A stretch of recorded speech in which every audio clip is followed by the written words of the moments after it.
So, what other questions you have? I'll try something kind of way off. What's something you positively cannot sit still?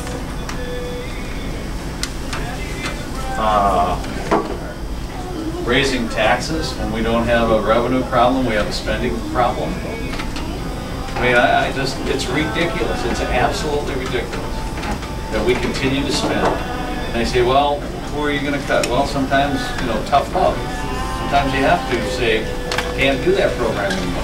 I believe that if we would just take a look at the fraud, abuse, and waste, I know we've heard it over and over again, but folks, we found some in the state.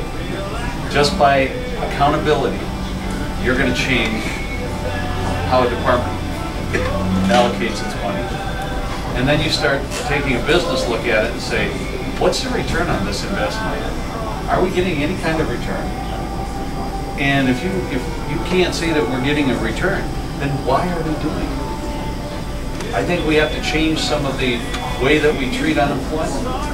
You know, it's funny, I was just thinking about, I was listening to one of Ronald Reagan's tapes the other day, and he was talking about unemployment, about how the lady was talking, and she said she had to get a divorce from her husband so that they could survive, because it was easier when she was divorced to get entitlement programs than it was when she was married. That shouldn't be. You know, and what our president just did by executive order here a week or so ago, not having to look for work, you know, I remember the day when it used to be embarrassing if you lost your job and had to go and pick up the food stamps, you know, but there was some peer pressure there. Get out there and find something. It might not be the $30 an hour job that you want. It might be $8, $9, $10. But find something. The other thing that's wrong, I believe myself, is that our government is really sophisticated when it comes to keeping people on entitlement programs. And I'll tell you how they do that. A young gal told me this in Owatonna, Minnesota. And she was a single mom. And she was explaining what she gets from the state of Minnesota. It's no different at the federal level, but the state of Minnesota. She said, thank you, Senator, because I'm able to keep my son in school, daycare school, because of this program. It allows me to work 2 jobs and go to school. She said, I made a mistake. But she said, this is what's so frustrating for me. She says, I'm working 2 jobs. I took another job because I cut back on the school a little bit. So I took another job and my income came up. But the minute I hit this threshold, it took everything away from me, all at once. And what they took away from me, I couldn't keep my son in school. So what would you have me to do? I'm trying to be a productive citizen to get moving forward and everything. So I quit that job and the entitlement comes back. She says, I'm only going to be on it long enough to get my feet on the ground. But see, that's the way I believe government has captured people. They made it easier for them not to work, easier for them to stay on that entitlement program. And that's got to change. And that's going to take somebody with some guts. Somebody that's not afraid to stand up and tell it like it is. And, you know, I've shown that I've done that, and I believe I can do that same thing in Washington. When I've asked Walt this, you know, several times, you know, what are we doing in Afghanistan? We've been there over a decade, and, you know, what's the objective? What are we doing there? I learned about Ron Paul, I don't know, 8 years ago or so, and followed a lot of his stuff, and, you know, let's just bring him home. We marched in, we can march right back out, and somehow he's got more contributions to military personnel than all the other candidates combined. He did the last time around, too. Both sides, Democrats and Republicans. Sure. We have the highest suicide rate of our, you know, military. We also have a very high rate of homeless veterans. You know, the people that are on the street homeless, a high percentage of them. So all this tells me that people that commit suicide are, you know, have low self-esteem. They're not proud of what they did. You know, are we doing the right thing? Are you know, we as a nation, are these wars the right thing? You know, should we be looking at them and saying, no, we'd be a lot better off just solving our problems with trade. 9/11, this country changed on that day. But there are some people that will bring up the you know, statistically, you have a greater chance of dying from a bee sting and being killed by a terrorist. And yet all we have is fear, fear, fear, fear, fear the terrorists. And you know, Homeland Security is going crazy. You know, they're in the airports and they're going to roll out new programs. You know, now they're talking about putting them in the theaters. So where does it end? You know, I asked, you know, what's something you can't sit still for, because the old saying is you can tell a lot of what a person stands for by what they won't sit still for. And if you have prior, you know, military service, I think that's a big question to ask. Why are so many of our young men and women committing suicide? It's a tragedy, and it's a national disgrace.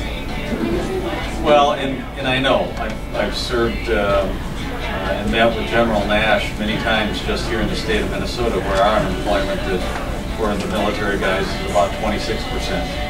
And we do have high suicide rate.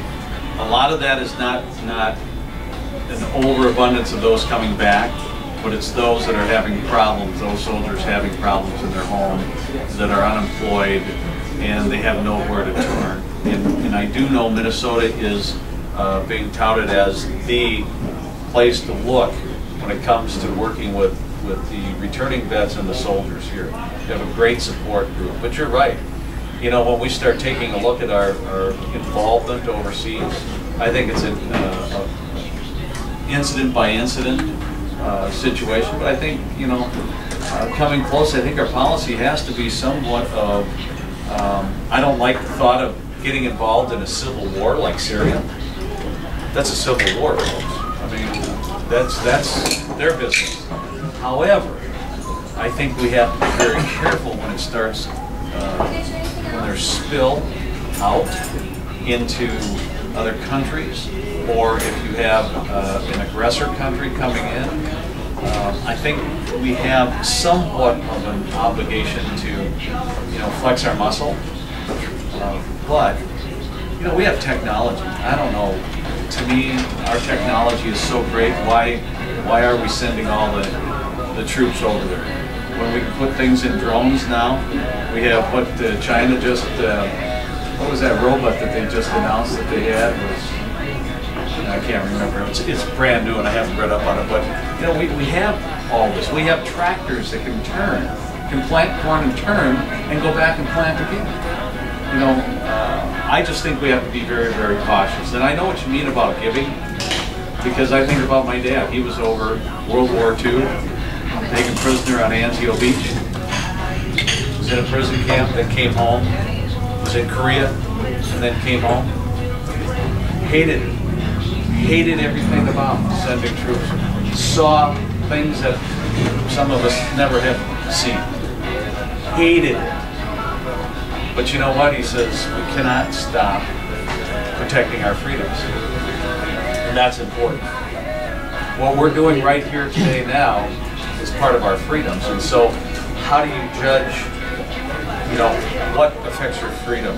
What touches you globally? Because we have such a global impact now. We've got our free trade agreements that we're working back and forth, you know. I think every situation has to be strongly looked at before we just go jumping in. Mike, there's a military background that you've had.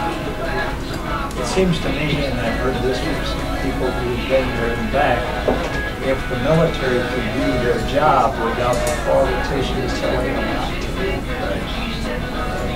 that is so wrong. Right. Yeah. Like the president being told not to take Osama bin Laden, and he could have done it. Clinton could have done it. Obama could have done it twice before he did. Now he's trying to do it practically there with the troops. 17-6. Well, I think that sentiment's been echoed by a lot of military folks that I've talked to that have come back saying, why don't we just let generals do their job and take care of the situation? You shouldn't have to. You shouldn't have to read the rights somebody's been shooting at you. Well, they're doing Recently, we had the concern about the small arms treaty with the UN, and they voted it down. Right? Oh, no, it's tabled, it's not Or voted out. table, yes. I'll stand corrected. But I think if you look in our Constitution, we have a fatal flaw that should look for an amendment. That I believe it's Article 6 that says that we make a treaty, it becomes the supreme law of the land. I think it should be an amendment that if that treaty affects our Constitution, it has to go through the same process of ratification as it would for an amendment. That meaning that it has to go through both houses and it has to go to 3/4 of the states. Because if we get in a situation like we did several years ago where you have a lopsided majority of one party or the other and the president the same, they could go out and make mass treaties. Right. And it wouldn't be just the gun rights, it would be the freedom of speech, the freedom of religion. We can make Islam the religion of this country just because of the fact of this. But I think it's an oversight that our founding fathers didn't see or foresee that would happen. They figured that the Senate would be able to control that. Right. But I think it's a serious argument that should be looked at to control the power of the executive so they could not get away of our fundamental rights, and they could even reform the government with a treaty like that. Wasn't there that other treaty too, what was like children's rights or whatever, and then it was worded so vaguely that if a parent tried to take their kid to church and they didn't want to go, it became a human rights crime? Well, but I mean, when I'm in Washington, you remind me, and we'll get that job done for you. But I mean, it is just something, an oversight, that it would be a check on a rampant executive or a one-party system. We don't have a one-party system out in 50 states. I mean, we have a few that are that way, but there isn't enough for them to totally ratify amendments like that in that much order. But it's something I think should be very seriously looked at because that attacks our fundamental country. And I hate the president to be sitting in something because of that 1947 treaty that was Vienna Treaty, where somehow they can get around having to go through the Senate procedures to get it ratified. I mean, it's very dangerous that you understand. It isn't just the gun rights; it's every other right. It's the right to a fair trial. It's the right to a search warrant. It's the whole gambit. But the NRA has not pointed that out totally. They've just been looking at it fundamentally for the arms right. But Right. Absolutely.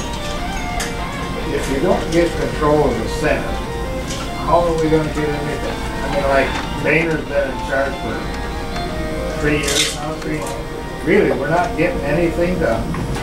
And say you control the House again next time, but you don't get control of the Senate, how can we get anything done? Well, that's a good question. I mean, it really is. I still think that our speaker, Mr. Boehner, could have put his foot down and not allocated any funds, not funded. Just said, not going to fund it, and just let it be. Where's the money going to come from? Well, I keep listening to the news that their popularity is so terrible. Right. And then the Democrats keep harping on that. Well, finally, he agrees because hopefully they'll go up a little bit. Right.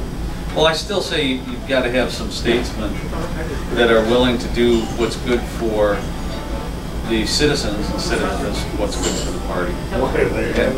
Well, and unfortunately, we don't have those. I mean, I think of Senator Lugar's, and I've said this before, when Senator Lugar lost his election and he gave his farewell writings or speech, he said something in there that's concerning to me. So he said what's happening in America today with the political system is that they're looking for candidates that are so partisan,